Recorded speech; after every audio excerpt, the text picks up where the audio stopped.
Hello everyone. Hope you are doing well. I am Akshay Parmar, Assistant Professor at LJ Institute of Engineering and Technology in IT ICT Department. Welcome to the video tutorial series of the data communication and the computer network. In this today's session, we will discuss about the principle of the network application. Right? So let's move forward toward that. So what are the network principle that we will start in this session? Right? So first of all, write a program that runs on the different end systems, right? To work in the computer network, you need to write a program that can be run on any end system, right? You don't require any specific language which is run on only and one type of single machines, right? You do for an example, if you are writing a program for an example for a Mac system that cannot be run on the Windows or Linux based system, right? So you need to program that can be run on any different kind of end system, right? So network so system dependency that want there, right? So that kind of program you need to write. After that program can communicate over the network, right? For an example, you have a mailing system or a messaging system, right? So they are communicated over the networks, right? For an example, web server softwares to communicate with the browser softwares, right? So with the help of the browser, you are requesting some kind of information to the server end, right? And that server is responding back to the browser. So that is the basic functionality of that kind of programs, right?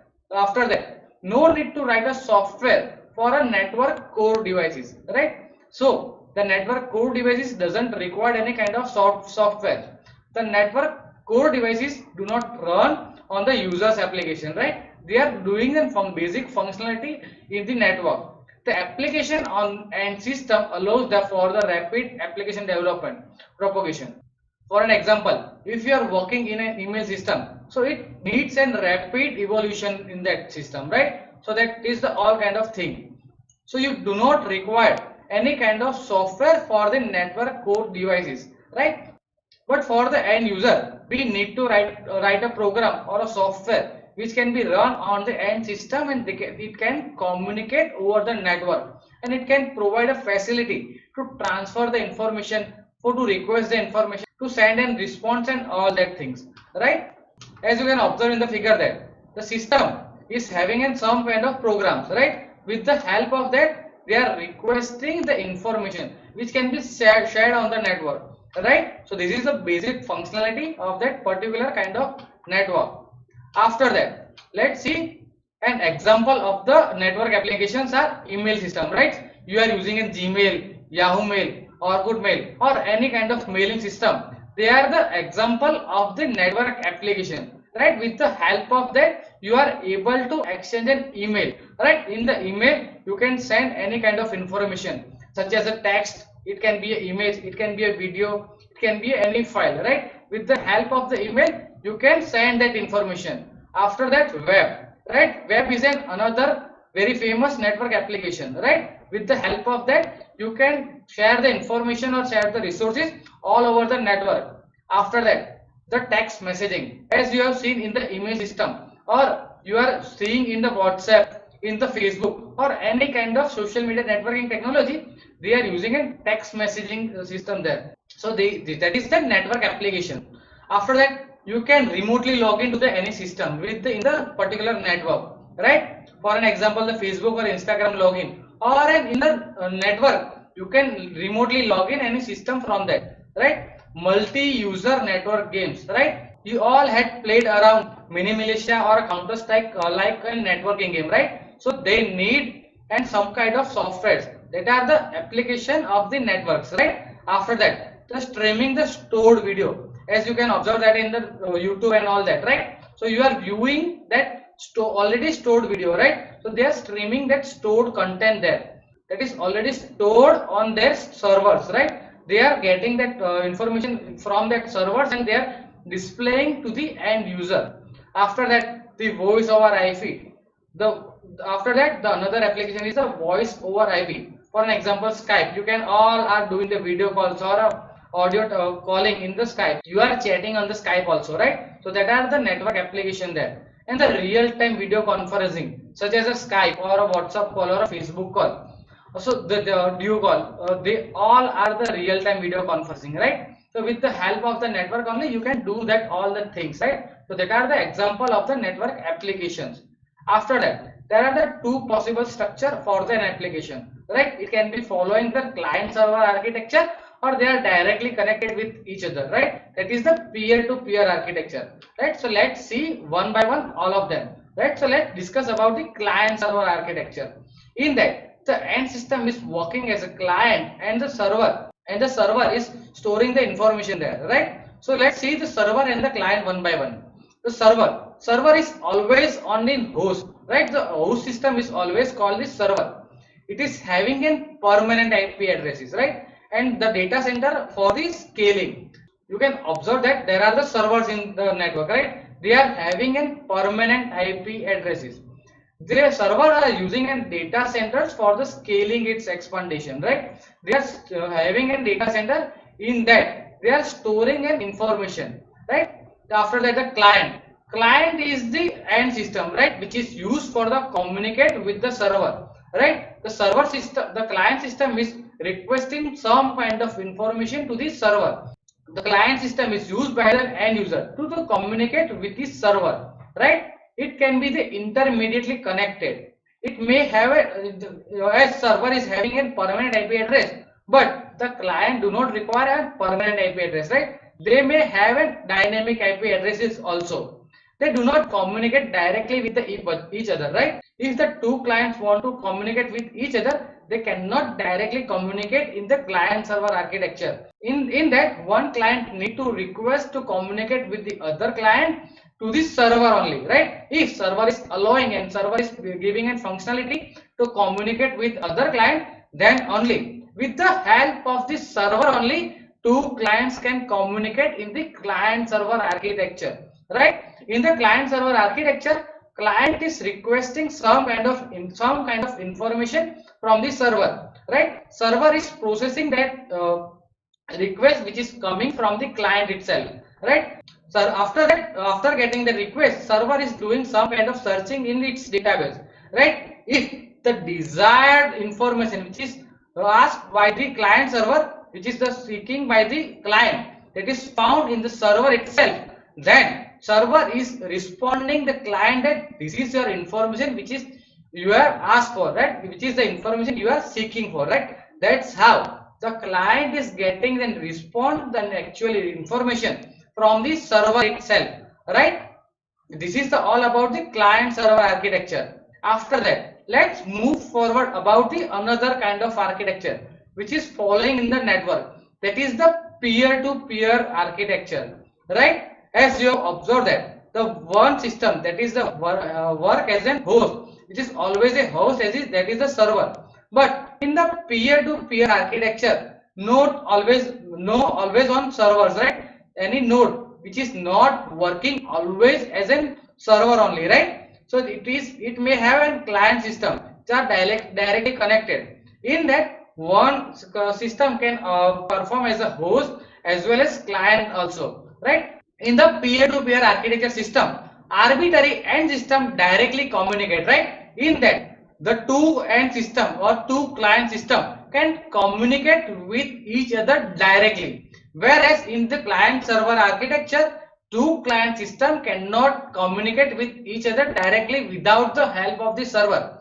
But in the peer-to-peer architecture, the two client system can communicate directly with each other, right? In that, the peer request service from other peers, right? That provides the service in return to other application or other peers, right? In that, the self scalability, right? The pros of the peer-to-peer architecture is a self scalability, right? If new peer brings a new service capacity as well as the new service demands, right?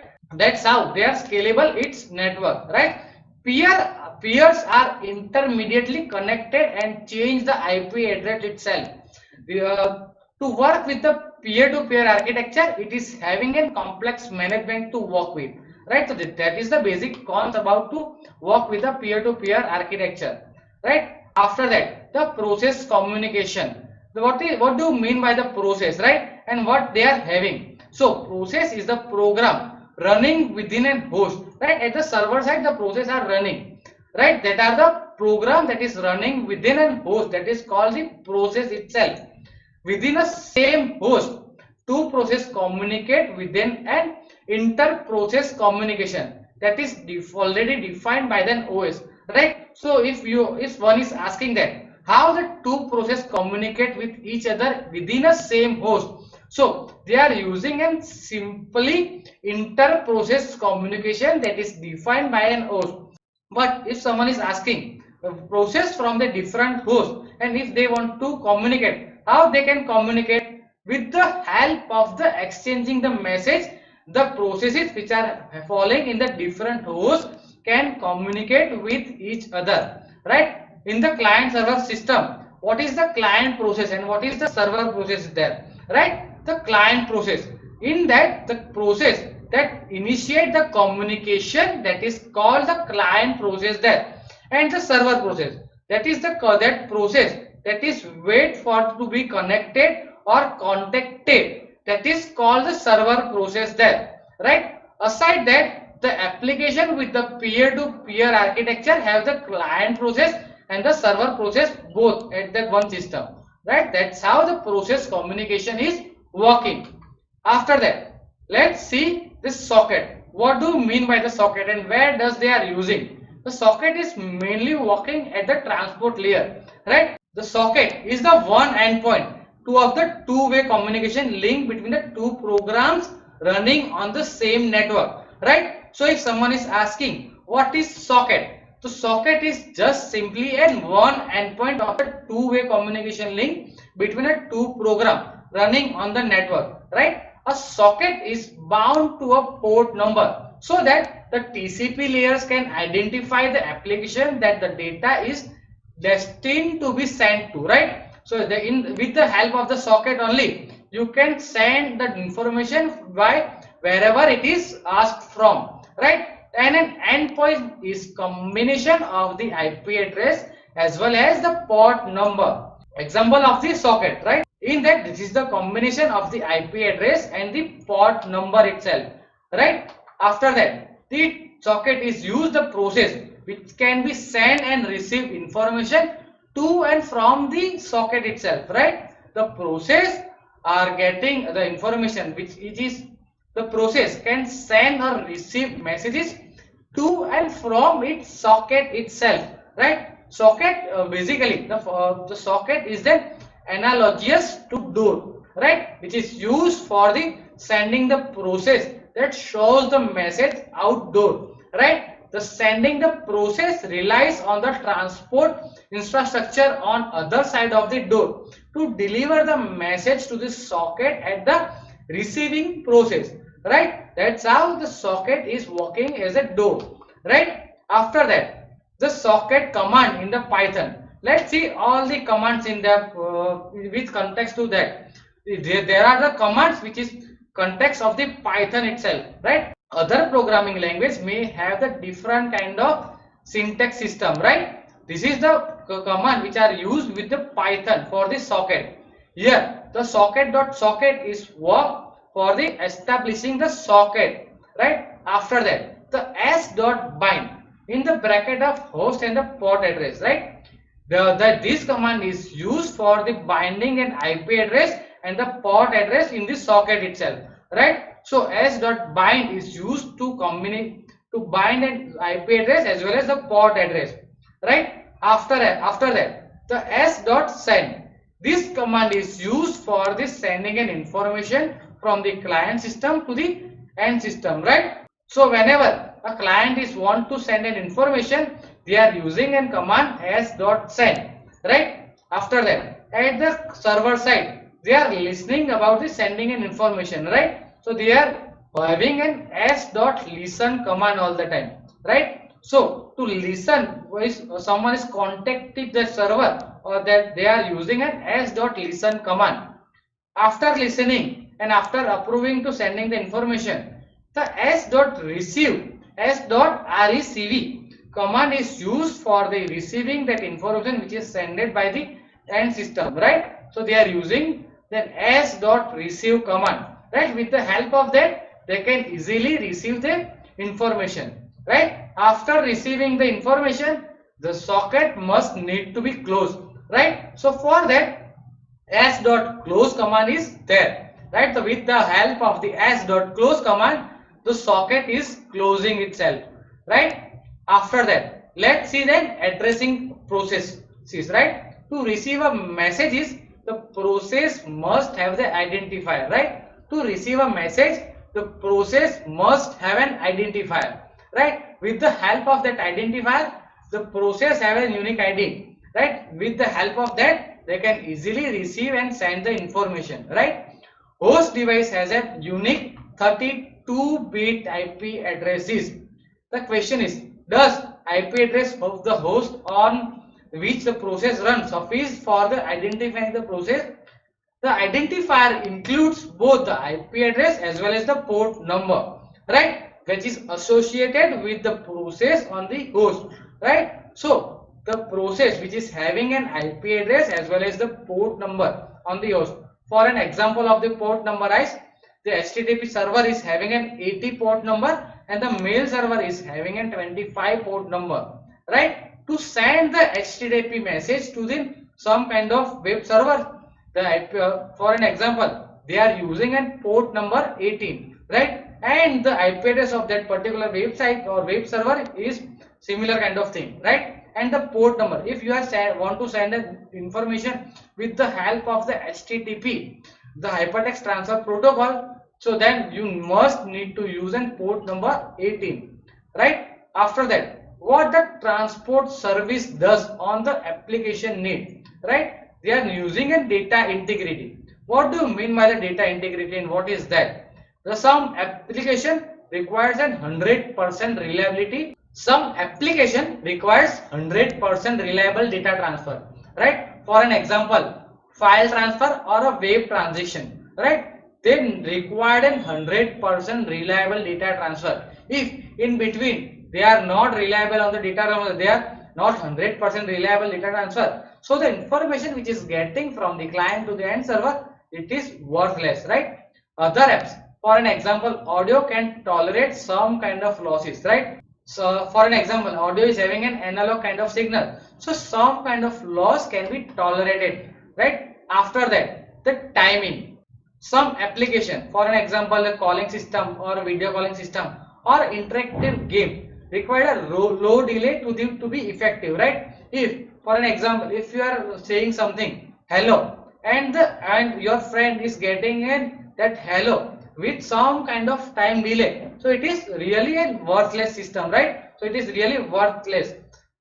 For an example, another example, if you are playing in some kind of LAN gaming or interactive gaming, right? For an example, Counter Strike, you are firing a bullet and that bullet is reaching to the your enemy with some kind of time delay, right? So that is the worthless at that time, right? So timing is another kind of system which is you need to concern about, right? After that, the throughput. So what do you mean by the throughput? Some application requires the minimum amount of the throughput to be effective. For an example, the multimedia, right? Other apps, for an example, Elasticsearch apps makes a use of the whatever throughput they get, right? After that, the security is the basic need nowadays, right? In that, the data integration, encryption, data decryption, data integrity, all the things are following under the data security, right? So in the security, the no mediator can access the data and all the things that we need to concern about. If the sender is sending in data to the receiver, so that receiver only have to receive the data. That are the things that we need to concern with the in the context of the security itself. So right, so that are the basic principle we need to keep in mind with working with the network application, right? So that's all about the today's session. Thank you for the watching.